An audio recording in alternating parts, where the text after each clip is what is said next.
Olá, meu nome é Gustavo e bem-vindo ao top 1 das ações do mês, que neste caso é para o mês de agosto. Antes de começar, quero primeiramente agradecer à XTB por apoiar este vídeo. Eles têm 0% de comissões tanto em ações como ETFs reais, e são reais se tu comprares a ação ou ETF inteiro, também porque fracionado não és o legítimo dono dessas ações ou ETFs. Eles têm um valor mínimo de transação de apenas 10 euros e estas condições são válidas para volumes mensais até 100 mil euros. Por se for acima, é cobrado uma comissão de 0,2% no mínimo de 10 euros. Eu também gosto de salientar que eles têm uma taxa de conversão de 0,50%, mas dá para evitar esta taxa facilmente ao criar uma subconta na XTB e também utilizar a e-wallet para fazer o depósito em dólares. Isto se quiseres comprar, por exemplo, ações americanas, que vai ser o caso. Entretanto, se realmente tiveres interesse na plataforma, na XTB, e criares conta, aqui há um passo que diz código promocional, que se quiseres podes colocar o código Workaholic e depois ganhas um mês gratuito do meu Patreon, tá bem? Por isso, se não recebes por e-mail, envia mensagem que depois recebes o tal código. De qualquer modo, podes ver que neste momento estou com um lucro não realizado superior a 3 mil euros, sendo que a Nvidia é a minha melhor posição, com mais de 1000% de lucro, em que agora houve uma atualização na XTB, ou seja, eu consigo ver o total das minhas contas na XTB, portanto também inclui a conta em ETFs e a outra conta em dólares das ações do mês. E totaliza mais de 50 mil, o que é até bastante bom. De qualquer modo, eu vou passar à outra conta, por isso esta é em euros, eu vou passar para que está em dólares, porque é lá que eu vou fazer a minha aquisição para evitar a tal taxa de conversão. Na minha conta em dólares, a melhor posição é aqui a Micron, sendo que o lucro não realizado é só superior a 300, portanto é uma conta mais recente que foi criada para evitar esta taxa de conversão. Depois, relativamente aos juros que estou a receber aqui na XTB, é cerca de 10 dólares, portanto não é muito, isto para a taxa que está em vigor. Eu, principalmente por uma questão de facilitismo, fiz um depósito superior para esta conta, para depois fazer os meus investimentos e alocações rapidamente, tá bem? Ou seja, não ter que perder tempo a fazer o depósito e depois fazer o investimento. Assim já está cá e posso fazer as tais aquisições como desejar. Tem aqui os planos de investimento, é o wallet e início. Portanto, aqui no início mostra o overall da conta, mas onde tenho realmente interesse é na parte gráfica e por isso clico aqui em as minhas transações, para aparecer novamente o gráfico. Agora eu vou partilhar os meus estudos, ou seja, qual é que será a aquisição para este mês, segundo o meu perfil de investidor e objetivos. Vocês também fizeram várias sugestões, fizeram vários comentários, dos quais eu agradeço, eu li todos. Deixa-me ver se eu ainda tenho aqui. Tenho aqui as vossas sugestões, ou seja, vocês sugeriram isto tudo. Temos a Globus, temos a Louis Vuitton, temos esta que é a Elf, temos a Naspers, temos a Infosys, temos a NuScale, temos a Kevino, temos a Centene, temos a Ingy, temos a Stanley Black, temos a Trade Desk e também temos aqui a Oscar L. Por isso temos várias ações que eu achei até bastante interessantes, mas para já não será nenhuma daquelas que vocês sugeriram a escolhida para eu adquirir, porque eu acredito que face ao custo de oportunidade, nenhuma destas é tão indicada face àquelas que eu vou mostrar. Portanto, eu vou mostrar duas ações, uma delas é devido às notícias, outra é devido à queda e talvez uma possível oportunidade.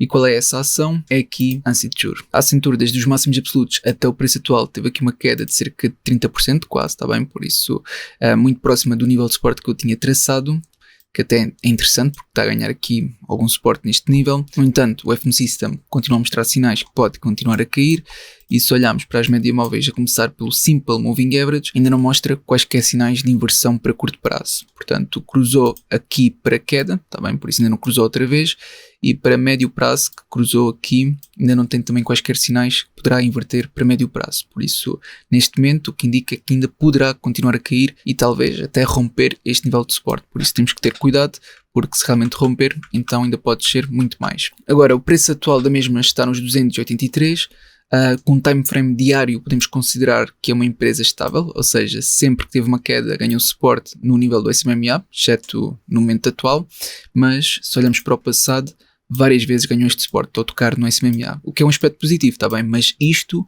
num time frame diário.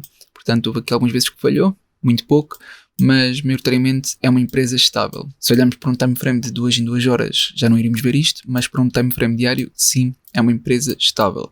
Aliás, são poucas aquelas que mostram estabilidade num time frame de 2 em 2 horas. Depois, temos aqui algumas notícias positivas, pelo menos com base na fonte do TradingView que partilha, em que adquiriram uma empresa do qual vai permitir expandir o seu negócio e dar mais suporte para os seus clientes dentro das entidades bancárias. Para além disto, uma entidade que analisa, portanto, uma firma de investimento, mas que faz análises e classifica empresas, aumentou a sua classificação de um target de 330 para 340. Por isso, só para te dar uma noção, os 340 a nível gráfico, que é aproximadamente deste nível. Portanto, se virmos do preço atual até este novo target que foi traçado, então estamos a falar de uma possível valorização de 20%, o que não é nada mau, também se o possível valor justo for mesmo este. Segundo o TradingView, diz que o relato dos ganhos vai ser dia 25 de setembro, antes do mercado abrir. Vamos só confirmar isto num instante. Aqui no Earning Whispers diz que é dia 26 de setembro, sendo que ainda não está confirmado, e aqui não confirmam se é antes ou depois do mercado fechar, mas provavelmente será antes do mercado abrir. Portanto, agora quero ver a nível fundamental e mostrar-nos que no último ano a Accenture teve aqui uma queda de 14,39%, paga dividendos, sendo que o dividend yield está nos 2,10%, mas o nosso interesse não é receber dividendos desta empresa. Depois, o que é que nós temos mais? Em termos de avaliação, que é isso que realmente me interessa. Eles classificam apenas como um C, mas a verdade é que, em termos de Price to Earnings Ratio, tem uma classificação superior e todos abaixo da mediana do setor, seja com as normas GAAP ou não GAAP, portanto, com as normas contabilísticas dos Estados Unidos ou não. Em termos de Enterprise Value to Sales, EBITDA e EBIT, tudo abaixo da mediana do setor, portanto, aqui também temos classificações positivas, superiores a esta C. Em termos de Price to Sales e Price to Book também está aceitável, razoável, portanto, em termos de Price to Sales está abaixo, em termos de Price to Book está um pouco acima, mas bastante aceitável. Portanto, aqui a classificação que deram acho que é injusta e até demasiado exigente. Relativamente ao crescimento, também dá uma má classificação, sendo que na verdade não está assim tão mal. Ou seja, em termos de crescimento de rendimentos, EBITDA e EBIT vai mais ou menos de encontro à mediana do setor. Um pouco abaixo, é verdade, mas vai mais ou menos de encontro à mediana do setor. Agora, se olharmos para o crescimento do cash flow operacional, está acima, pelo menos year over year, forward já não está tanto. Portanto, aqui se calhar penalizam devido ao forward. Depois no crescimento do return on equity, está tudo superior à mediana do setor. Quer dizer, forward também está um pouco abaixo, mas maioritariamente está acima da mediana do setor. Está bem? Se contarmos também com o year over year. Depois, o quão lucrativa é esta empresa? Em termos de margem do resultado bruto, está abaixo da mediana do setor, mas em termos de margem da EBIT, EBITDA e margem do resultado líquido, até está muito acima. Depois, return on capital, return on equity e return on asset, está tudo muito acima da mediana do setor, que é um aspecto positivo. Na indústria IT são bastante competitivos, em que classificam como 7º lugar em 28. Portanto, deixa-me lá ver isto. Em 7º lugar, pelo menos quando dão uma classificação quantitativa, este é o lugar que dão, abaixo da IBM. Mas tudo bem, também temos que ponderar e colocar na balança o preço que está atualmente, e a verdade é que esta teve uma grande queda e poderá ser uma melhor opção que outras, porque, por exemplo, a IBM, apesar de darem uma melhor classificação quantitativa, o que acontece é que, ao estar um preço praticamente em máximos absolutos, então faz com que a oportunidade não seja tão aliciante face ao seu possível valor justo, entendes? Agora no GrowFox dá uma classificação de 95 em 100, sendo que para a saúde financeira dão de 8 em 10, o quão lucrativa de 9 em 10, valor justo dão de 10 em 10, sendo que dizem que está 16,69% abaixo do seu valor justo. E no crescimento dão de 10 em 10, portanto aqui já deram uma classificação muito grande para o seu crescimento. Agora no Finbox o que é que dizem? Então, se utilizarmos o DCF, Gordon Growth nos últimos 5 anos, o Enterprise Value to EBIT, que é utilizando os multiples, e Price to Earnings Ratio, o que é que nos dá? Então, utilizando o DCF, uma possível valorização de 16,6%. Utilizando o Enterprise Value to EBIT, uma possível valorização de 8,6%. E utilizando o Price to Earnings, uma possível valorização de 8,5%. Sendo estas empresas comparáveis e, como podes ver, também temos aqui a IBM a comparar com a Accenture. Ok, agora, em termos de avaliação, com base no Simple Wall Street, diz que está 7,1% abaixo do seu valor justo. Se olharmos para o seu possível crescimento, a empresa está tanto abaixo da indústria como do mercado a nível de crescimento dos seus earnings, portanto associado ao resultado líquido, e quando olhamos para as projeções anuais do crescimento dos rendimentos, está tanto abaixo da indústria como a do mercado. Depois, se olharmos para a saúde financeira, tem ativos correntes superiores aos passivos correntes, e ativos não correntes muito superiores aos passivos não correntes, e repara que os ativos correntes também são superiores aos passivos não correntes, que é um aspecto positivo. Mas isto também já é normal de empresas tecnológicas com esta dimensão. Depois, a crescerem sucessivamente os seus capitais próprios de uma forma espetacular, sendo que, infelizmente, a partir de meados de 2024, sim, agosto de 2024, começaram a aumentar bastante o seu endividamento. Aliás, a 30 de novembro de 2024, portanto, estamos já a olhar para o final do terceiro trimestre, começamos aqui a ver um aumento muito significativo no endividamento comparativamente a períodos anteriores, que estava praticamente a 0%.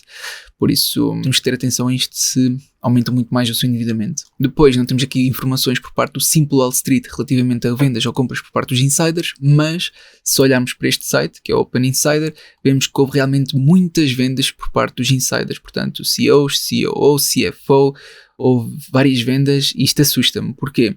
Repara que isto foi tudo recente, foi em julho deste ano, portanto, no mês que está a ser este vídeo, foi em maio deste ano, foi em abril, foi em fevereiro, foi em janeiro, portanto, muitas vendas em 2025. E se isto está a acontecer, por alguma razão é. Aliás, temos aqui uma venda muito significativa, que é do CEO e Chairman Sweet Julie, em que vendeu uma grande posição. Exatamente, podes ver aqui que a posição que vendeu foi mesmo muito elevada. E estamos a ver também posições que estão a ser vendidas por 99% do que detêm, ou seja, algo aqui se passa, não é? Porque é que estão a vender tanto? Portanto, este aqui é um ponto muito, muito negativo que devemos estar atentos, tá bem? Por isso, se calhar, é que teve toda esta queda, não é? Pode ter sido uma das principais razões ao ter tido esta queda, porque os investidores também ficam preocupados se os insiders estão a vender. Também removem e depois já é um custo de oportunidade em que se calhar aqui não tem um risco tão elevado e também podem ter um retorno semelhante. Portanto, eu quero chamar a atenção para isso.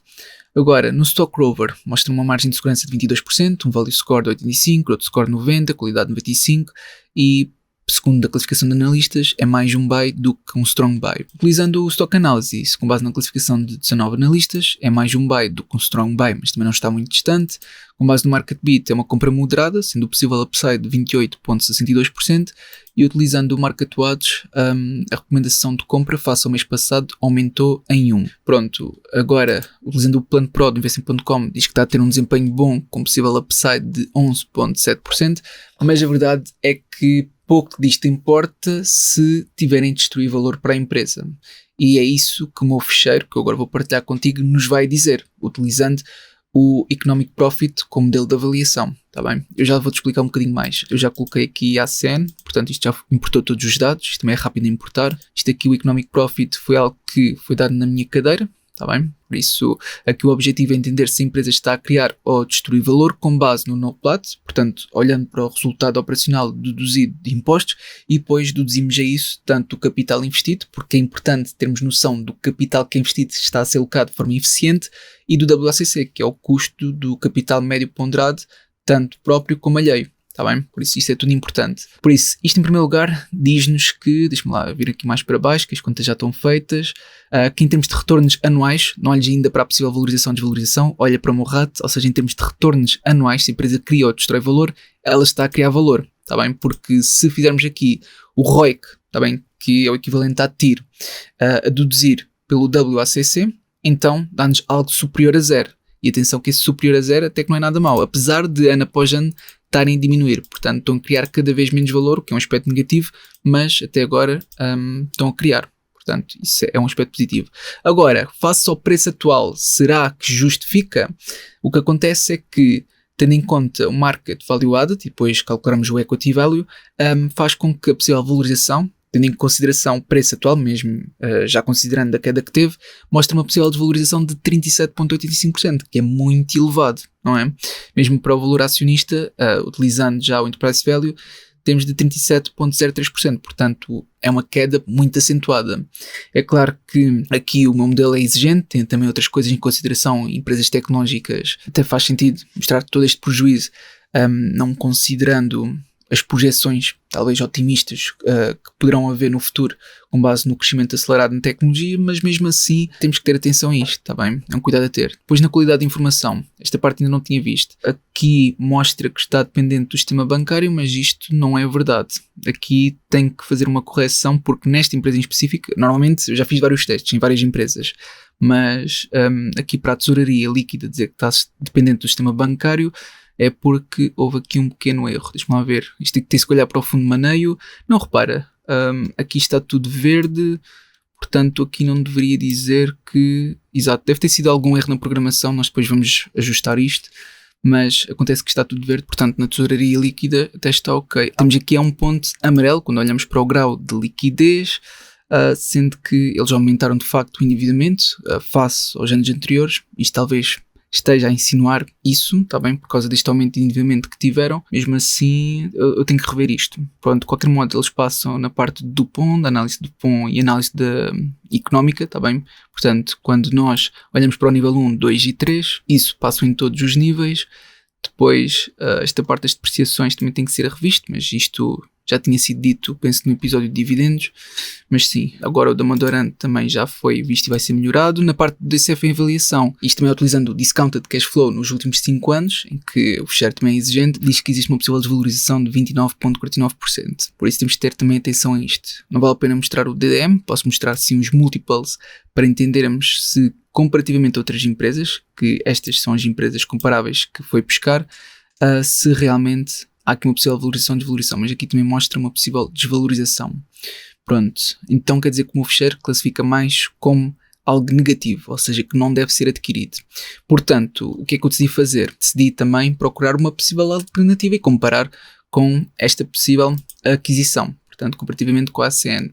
Então, a ACN mostrou-nos isto tudo. Agora, eu quero ver também a Google. Porquê? Eu sei que a Google não está muito distante dos seus máximos absolutos porque teve aqui uma ótima subida, mas acontece que recentemente teve mais uma notícia em que vai investir 2,5 mil milhões de euros no maior acordo hidroelétrico dos Estados Unidos, isto para fazer face a todo o consumo energético que será dentro da inteligência artificial no futuro. Portanto, eles já estão a antecipar-se, o que outras empresas também o estão a fazer, e é claro que a Google não fica para trás. Por isso, aqui com base no Seeking Alpha, então em termos de avaliação dá uma classificação negativa.